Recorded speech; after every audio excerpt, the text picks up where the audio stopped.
Lock down نے social media کی اہمیت میں جو سلما ستارے ٹانکے ہیں اس کی روشنی سے گھبرا کر چاہے ہم جیسے عامی ہفتوں سوشل میڈیا کے پلیٹ فارمز کو اگنور پر رکھتے ہیں، لیکن حقیقت یہی ہے کہ اہم اعزازی حکومتی عہدوں پر بٹھائے جانے کے لیے یا دوسروں کی عزت و ذلت کا فیصلے کروانے کے لیے انہی سوشل میڈیا پلیٹ فارمز پر گاڑے گئے جھنڈوں کو کنسیڈر کیا جاتا ہے، یا پھر چند ٹکوں کی اہمیت روپوں کی اوقات سے بڑھ کر ہے، لہذا چند ہزار روپوں کی خاطر کسی بھی معاملے کو تصویر کا دوسرا پہلو کہہ کر رزق حلال کیا جا رہا ہے۔ 2 روز سے ایک واقعے کی مختلف ویڈیوز جہاں سماجی رابطوں کی ویب سائٹس پر وائرل ہیں، وہیں موئے واٹس ایپ پر فارورڈ میسیجز کی ایک بوچھاڑ آئی ہوئی ہے۔ میرے لیے یہ معاملہ محض 2 عاقل بالغ افراد کے باہمی تعلق یا کسی سوشل کانٹریکٹ میں ایک فریق کو چیٹ کیے جانے کے بھیانک انجام سے کہیں بڑھ کر ہے۔ ایک خاتون اپنے باڈی گارڈز کے ہمراہ کسی گھر میں نقب زنی ٹائپ کام فرماتی ہیں، وہاں توڑ پھوڑ کرنا، گالیاں بک کر اپنی نجی زندگی کی فرسٹریشن اس گھر میں موجود 2 خواتین پر نکالنا، ایسی فرسٹریشن جو شاید وہ اپنے شوہر نامدار پر نہیں نکال پا رہی تھیں، پھر تشدد کا نشانہ بنانا، بغیر اجازت کے اس سارے سرکس کو ریکارڈ کرواتے ہوئے بخوبی خیال رکھنا کہ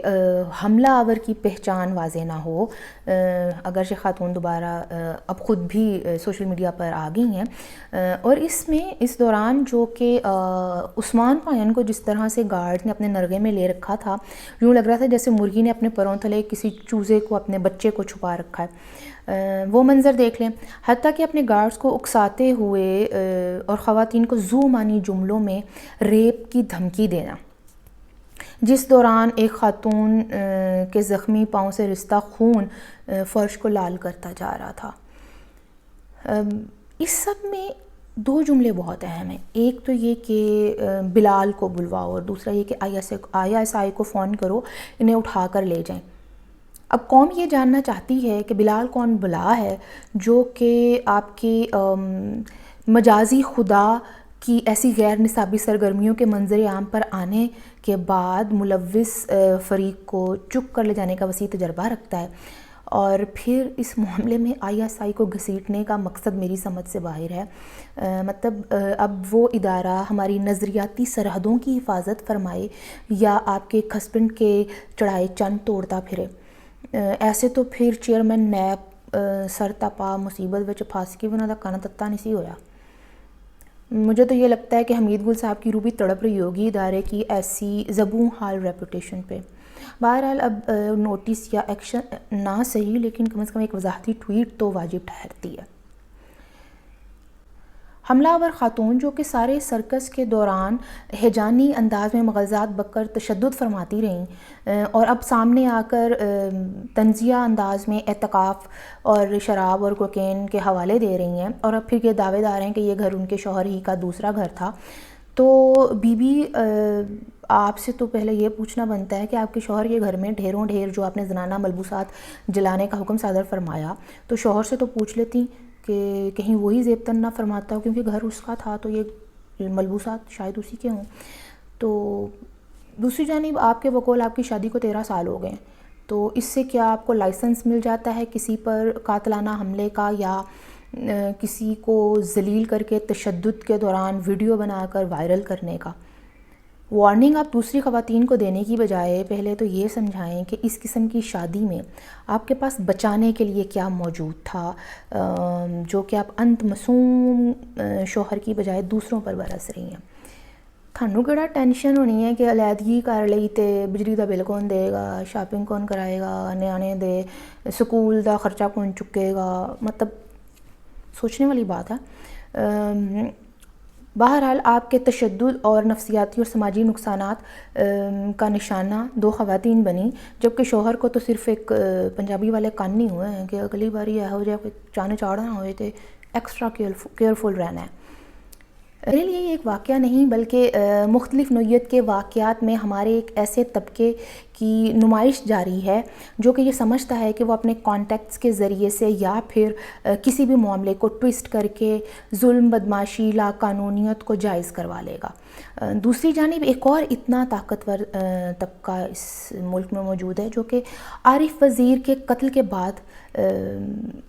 آزاد گھوم رہا ہے، جبکہ اس ظلم کو چند راتب خور سوشل میڈیا صارفین نے بیوہ کی کردار کشی میں ہی کہیں دھندلا دیا، اور یہ سب فکری افلاس کو آن لائن ویب سائٹس چوم چاٹ کر اپنے ہاں جگہ دیتی ہوئی پائی گئیں، کیونکہ تہمت اور سائبر کرائم لایا جائیں بھاڑ میں۔ یہ جو معاملہ ہوا ہے عظمیٰ خان کے حوالے سے، یہ معاملہ کسی کرنل فاروق جو کہ مبینہ طور پر ایڈوکیٹ بھی بتائے جاتے ہیں، ان کی بیوی کا بھی نہیں ہے، جو کہ کسی ناکے پر بدماشی کرے تو آرمی چیف ان کے شوہر کے خلاف ایکشن لے لیتے ہیں۔ یہ معاملہ عظمیٰ کاردار کا بھی نہیں ہے جو کہ سپریم کورٹ کے داخلی کانچ کے دروازے کو ہاتھ مار کر توڑ دیں یا پولیس کی لگائی گئی رکاوٹوں کو ٹھڈا مار کر ہٹا دیں، کیونکہ شاید یہی ان کا ٹیلنٹ قومی اسمبلی میں پہنچنے کا ٹکٹ ثابت ہوتا ہے۔ یا پھر یہ معاملہ شیریں مزاری کا بھی نہیں ہے جو ایک دفعہ اپنے ڈرائیور کے ہمراہ اور ایک دفعہ ایک مانی جانی خاتون اینکر کے ہمراہ جو کہ کسی زمانے میں تحریک انصاف کی عہدیدار بھی تھیں،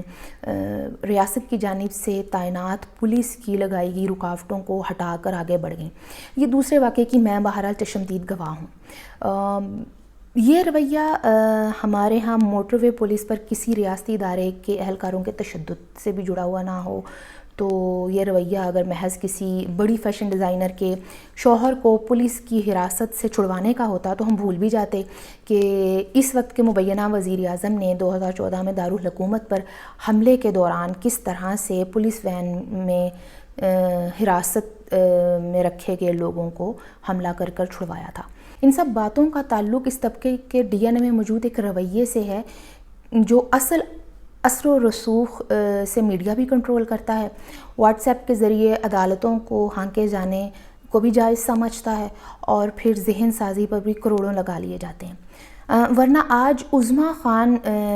کو اپنی لیگل کاؤنسل کے نام پر حسان نیازی کے ساتھ تصویر نہ بنوانی پڑتی۔ حسان نیازی وہ شخص جو کہ پاکستان انسٹیٹیوٹ آف کارڈیالوجی پر حملے کے لیے وکلا کو نہ صرف اکساتا رہا بلکہ اس حملے میں دیکھا بھی جا سکتا ہے، لیکن پھر کیا ہوا تھا؟ یہ شخص تب تک روپوش رہا بنی گالہ میں جب تک ضمانت قبل از گرفتاری نہیں کروا لی۔ ایسا شخص اب گھروں پر حملوں اور تشدد کے خلاف کیس لڑنے نکلا ہے تو یاد رکھیے کہ بچونگڑا بہرحال ایک ٹیلنٹ ضرور رکھتا ہے، اور وہ ہے جہاں موقع ملے اپنی تشہیر کے ساتھ ہیومن رائٹس ایکٹیوسٹ اور ڈیفینڈر وغیرہ وغیرہ ہونے کا ٹھپا پکے رنگوں سے کروا لے۔ اور ایف آئی آر درج نہ کیے جانے کا جو رونا 13 منٹ کی ویڈیو میں حسان صاحب نے رویا ہے، یہ وہ شخص ہے جو کہ امراض قلب کے ہسپتال کی تباہی، وہاں پر مریضوں کے مر جانے اور جس طرح سے ہراساں ہوئے لوگ، اس سارے معاملے کی ابتدائی ایف آئی آر میں ان کا اسم گرامی شامل نہیں تھا۔ اور یہ جو انہوں نے اپنی ویڈیو میں رٹ لگا رکھی تھی یتیم بچیاں، مطلب انڈیپینڈنٹ خواتین ہیں بھائی، وہ مطلب جو اپنا ایک اداکارہ جو اپنا کیریئر رکھتی ہے، بنا رہی ہے، کما رہی ہے، کھا رہی ہے، خود مختار عاقل بالغ خواتین کے ساتھ کوئی مسئلہ ہو جائے تو یتیم بیوہ کے دم چھلے لگا کر ہمدردی حربے اختیار کرنے والوں کی کل صلاحیت کو ساتھ سلام ہے۔ اور آخر میں یہ کہ آپ کہہ رہے تھے کہ یہ پختونخوا میں ہوتا تو وہاں لڑکی کو برہنہ گھمائے جانے والوں جیسا انجام ہونا تھا یا مشال خان قتل کی ابتدائی ایف آئی آر جیسا۔